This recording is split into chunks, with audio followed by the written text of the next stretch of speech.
आपल्यासोबत पुणे पोलीस आयुक्त अमितेश कुमार सर आहेत.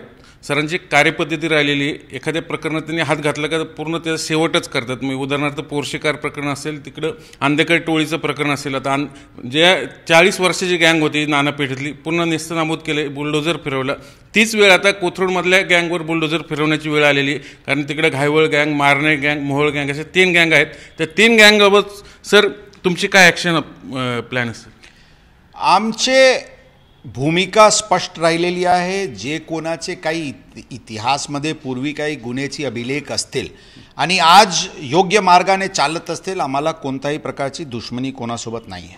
परंतु जर कोणी कायद्याचे उल्लंघन केला आणि गुन्हेगारी वृत्त कंटिन्यू केला, त्यांना कोणत्याही परिस्थितीत आम्ही सोडणार नाही. हे जे प्रकरण आता चालू आहे त्यांनी एक मिसएडव्हेंचर केलेले आहे. आता पोलीस दल अत्यंत कडक भूमिका घेतलेली आहे. त्यांचे आर्थिक स्रोत काय आहे, त्यांनी आत्तापर्यंतचे क्रिमिनॅलिटीवरून काय मालमत्ता त्यांनी जमवलेली आहे, त्यांना सगळ्यांना प्रोसिड्स ऑफ क्राईम म्हणून करून जप्त करण्यात येईल. यामध्ये फॉरेन्सिक ऑडिटर लावण्यात आलेली आहे. सर्व संबंधित एजन्सीज, इन्कम टॅक्स आणि इत्यादी त्यांना पण सोबत घेण्यात आलेली आहे. त्यांचे प्रॉपर्टीचे डिटेल्स घेण्यात आलेली आहे.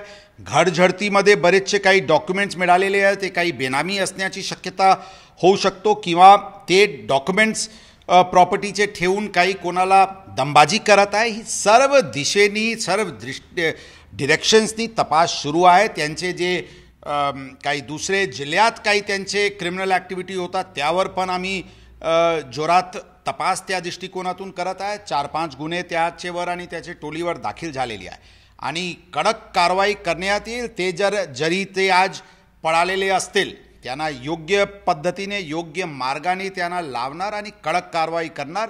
आम्ही पुणे शहर पोलीस दलांची भूमिका पूर्वी पण स्पष्ट केले होते आणि तसेच प्रकारचे कडक भूमिका पोलीस दलांकडून घेण्यात येत आहे. आणि आम्ही पुणेकरांना स्पष्ट करू इच्छितो की जी कारवाई सुरू आहे ती लॉंग टर्म सस्टेनेबल लेवलवर पुणे शहरात क्रिमिनॅलिटीला पूर्णपणे निस्तानबुद्ध करतील, या दृष्टिकोनातून आमचे प्रयत्न सुरू आहे आणि नक्कीच त्यामध्ये आम्हाला यश मिळेल आणि पुणेकरांना त्याबद्दल नक्कीच त्याचे एक चांगला अनुभव समोर येईल.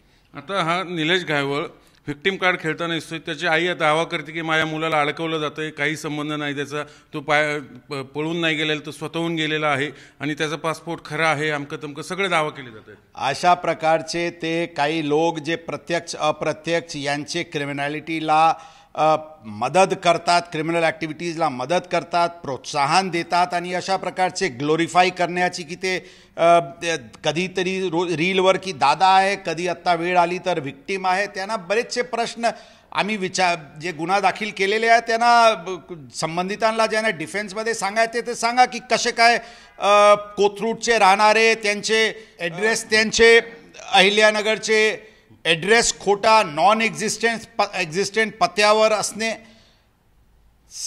इथे टोलीला त्याचे एक वचक तयार करण्याची दृष्टिकोनातून त्यांचे क्रिमिनल गँगचे लोकांकडून फायरिंग करून घेणे, अशा जे आहे त्यांच्या विरुद्ध भरपूर पुरावा आहे.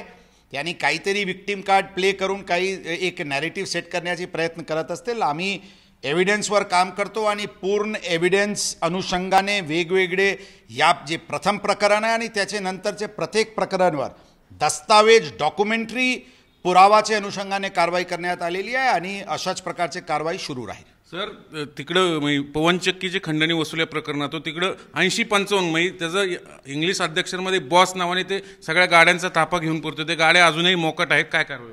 सगळे ते काही गाडी जप्त करण्यात आलेली आहे, काही गाडी लपवण्यात आलेली आहे त्यांच्याकडून आणि त्यांचे टोलीचे सदस्यांकडून. काही नंबर्स जे आहे, जे गाडी ते वापरत होते, काही दुसऱ्याचे नावावर दिसून येत आहे. त्याचे सगळ्यांना ट्रेस करून हे सगळ्यांना एक क्रिमिनल गँगमधून त्याचे प्रत्यक्ष अप्रत्यक्ष ॲक्टिव्हिटी, एक जे कंटिन्युइंग अनलॉफुल ॲक्टिव्हिटी आहे त्याचे अधीन राहून त्यांचे सगळ्यांवर मोका अंतर्गत कारवाई करण्यात येईल. पासपोर्टमध्ये काय घोळ घातलं नेमकं त्यांनी? पासपोर्टमध्ये ऑलरेडी गुन्हा दाखल करण्यात आलेली आहे. त्यामध्ये ॲड्रेस त्यांनी नॉन एक्झिस्टंट खोटा ॲड्रेस त्यांनी त्यावेळीचे अहमदनगर 2019मध्ये त्यांनी दाखवले होते. त्यावर त्यांनी ॲफिडेव्हिटमध्ये जे अंडरटेकिंग द्यावा लागतो पासपोर्टला, तिथे त्यांचे विरुद्ध कोणत्याही प्रकारचे गुन्हा नाही अशा प्रकारचे नमूद केला होता. आणि फसवी करून त्यांनी पासपोर्ट हस्तगत केलेली आहे आणि त्याच्या विरुद्ध गुन्हा दाखल 100% रद्द होणार. 100% त्यांचे पासपोर्ट रद्द होणार. त्याचाच भाऊ सचिन घायवळी पुन्हा शस्त्र परवाना मिळवण्याचा प्रयत्न केला एका राज्यमंत्री शिफारस घेऊन. आपण काय ऍक्शन घेतली त्याची? नाही, शिफारस घेऊन हे म्हणणे चुकीचे आहे. ते त्यांच्याकडून आदेश हेच होता की विहित कार्यपद्धती अवलंबन पुढील कायदेशीर कारवाई करावी, अशा प्रकारचे हे पत्र होता. त्या अनुषंगाने त्यांच्यावर दाखल असलेले गुन्हा लक्षात ठेवून त्यांना कोणत्याही प्रकारची परवानगी लायसन्स देण्यात आलेली नाही. आता निलेश घायवळ सध्या परदेशात आहे, त्याला भारतात कसं आणणार? जे काही कायदेशीर मार्ग, आमच्याकडे भरपूर कायदेशीर मार्ग आहे, त्यांना 100% आणू आणि 100% अटक करू. भरपूर गुन्हे त्यांच्या विरुद्ध दाखल झालेले आहेत. त्या सर्व अनुषंगाने कडक कायदेशीर कारवाई त्यांच्यावर आणि त्यांचे टोलीचे सर्व मदत प्रत्यक्ष अप्रत्यक्ष करणारे सर्वांविरुद्ध कारवाई होईल. सचिन घायवळवर पण आपण काही गुन्हे दाखल केले? काल 10 फ्लॅट बळकावल्याचा गुन्हा दाखल झाला.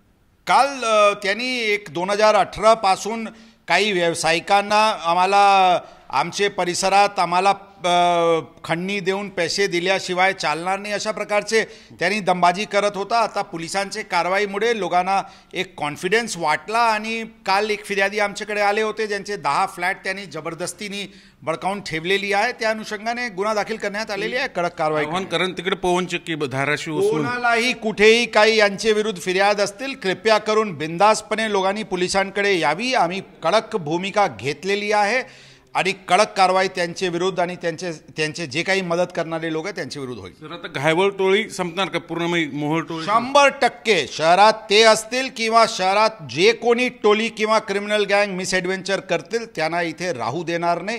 त्यांना कायदेशीर मार्गाने जावाच लागेल आणि अत्यंत अशा प्रकारचे कारवाई, जशा मी सांगितले, इकॉनॉमिक स्रोत, पैशाची स्रोत असतील किंवा जे त्यांनी मालमत्ता हस्तगत केली असतील, सगळ्यांचे जप्ती होऊन पुढचे काळात त्यांना कोणीही काही पैसे वगैरे पण देणार नाही आणि पूर्णपणे त्यांचे क्रिमिनल ॲक्टिव्हिटीला पूर्णपणे संपू, त्या भूमिकेने पोलीस कारवाई करत आहे. टोळे संपणार जवळपास 100%. सर, दुसरे छोटे मोठे टोळे जे मोकातनं बाहेर आले त्यात गडबड करतात शहरात?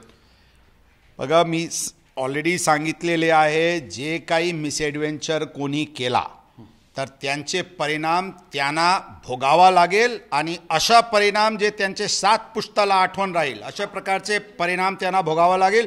हीच भूमिकाने पोलीस दल काम करत आहे आणि हीच भूमिकाने पुढच्या काळात पण कारवाई. पुणे शहराचा बॉस एकच असेल, ते म्हणजे अमितेश कुमार? नाही, अशा नाही आहे. पुणे शहर पोलीस दलची हे कारवाई आहे.